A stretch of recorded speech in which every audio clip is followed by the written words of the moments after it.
And good morning. I'm Jim Cantore here live in the Weather Channel Forecast Center as we continue to update you on an extremely dangerous situation, and that, of course, is Hurricane Andrew. Let me show you the particulars on this morning, and sure enough, we've got ourselves a little monster out there. Winds 120 miles an hour. This is a Category 3 hurricane, and if you can remember back to Hugo, for example, that was a strong Category 3 hurricane, and this still has a long way to go till it makes it to the Florida coast, so the potential here is pretty good that it will strengthen, so we really have to keep an eye on this. It's moving west now at 16 miles an hour. Pressure's down to 951, and it's currently about 380 miles to the east of Miami, Florida. So a very dangerous situation here, folks. I want to show you some of the latest satellite pictures on it. And this is our first visible satellite picture of the morning, which is just like going up in the atmosphere and taking a snapshot now that the sun is out. And you can see we've got a very well-defined hurricane here, very thick area of thunderstorms around the center of circulation, and it is forecast to move right on off toward the west and make its way into the southeastern Florida coast sometime in the early morning hours or perhaps even pre-dawn hours of tomorrow morning. So there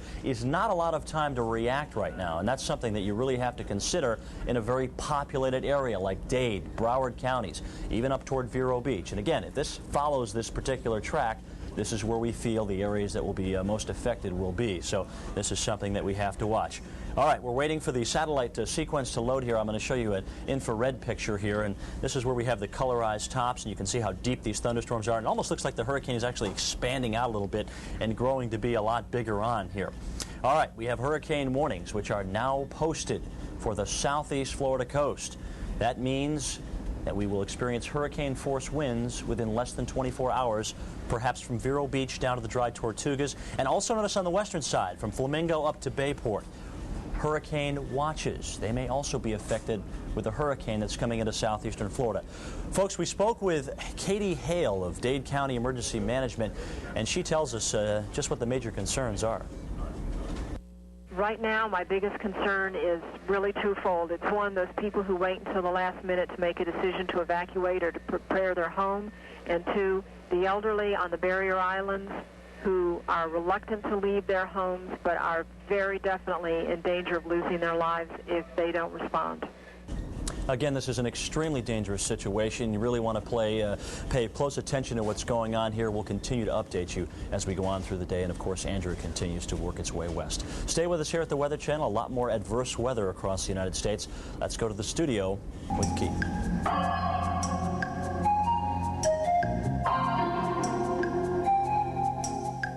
I'm Lisa Spencer. Walls, levees, bridges. For all our efforts to protect ourselves, nothing we can build will save us the way knowledge can. In this last part of our series, Hurricane Living on the Edge, advice from experts on how to be a survivor. Living on the coast, it's hard to imagine a more beautiful way of life. Given the choice, most of us would like to have a nice house on the beach. But most of the people who live there have never experienced the devastation of a strong hurricane. When it comes to hurricanes, I think that people are pretty much governed by what their previous experience has been. So it's very hard to get people to believe that there's some danger from some element of nature that they haven't experienced before.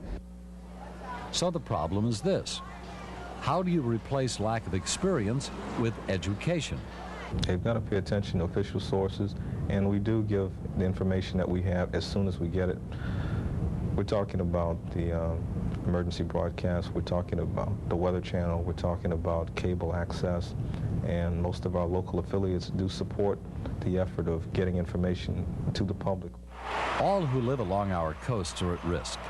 Ultimately, we are responsible for our own safety. Our survival depends on how well prepared and informed we are. We must be aware of what a hurricane can do and when it's threatening us. We must know where the evacuation routes are. We must be ready to move when the order is given. The only sure way to survive a hurricane is to not be there when it strikes. Just going to pray a lot, I guess. I really don't know if we're going to leave or not. When will you decide? At the last minute.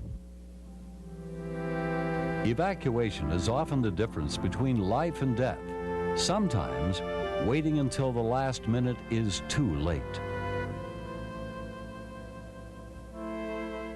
And how appropriate that series this week that we're showing is.